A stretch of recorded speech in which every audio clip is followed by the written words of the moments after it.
So as you just saw, I converted a decimal to a percent by multiplying by 100. That's the key thing that you need to do every single time, no matter what decimal it is. So I'll just take an example. So if my decimal is 0.75 or 75 hundredths, what I would need to do, I'd multiply it by 100 to get my percent. Again, multiplying something by 100 is making it bigger, so I'm going to move the decimal place over by the number of zeros I have. So that's 1, 2. This is showing me place value, tens, hundreds. That's why I'm doing that. So my percentage would be 75%. I can do that with any type of decimal. So let's say I have a decimal that's 2.6. I can multiply by 100.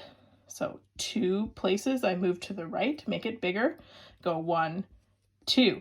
Now, what do I do when I have an empty space? I can add a 0 there. So my new percentage is 260%.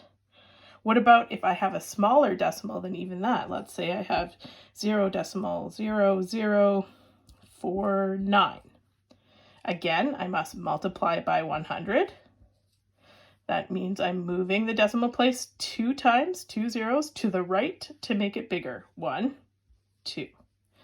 So my new decimal placement right here would be 0.49%, or 49 hundredths of a percent.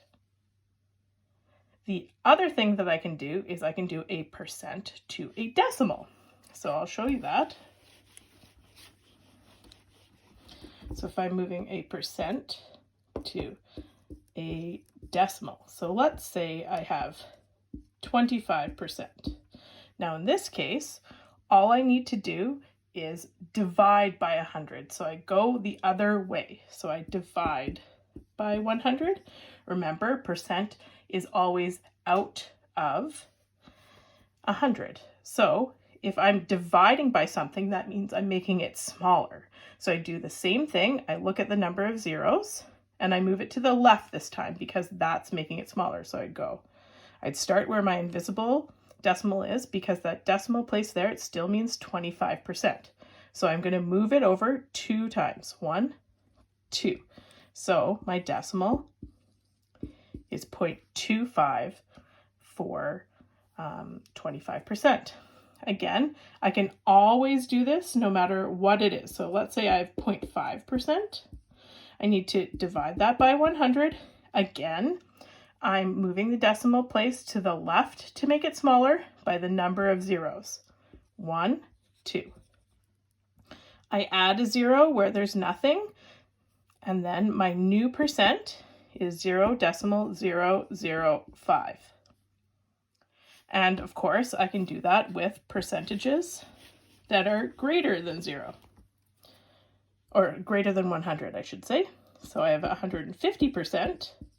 If I divide by 100, I move my decimal place over 2 times the number of zeros, my invisible decimal right here, and that's there because that still means 150. I move it over 1, 2 places, and my new decimal would be 1.5, 1.5.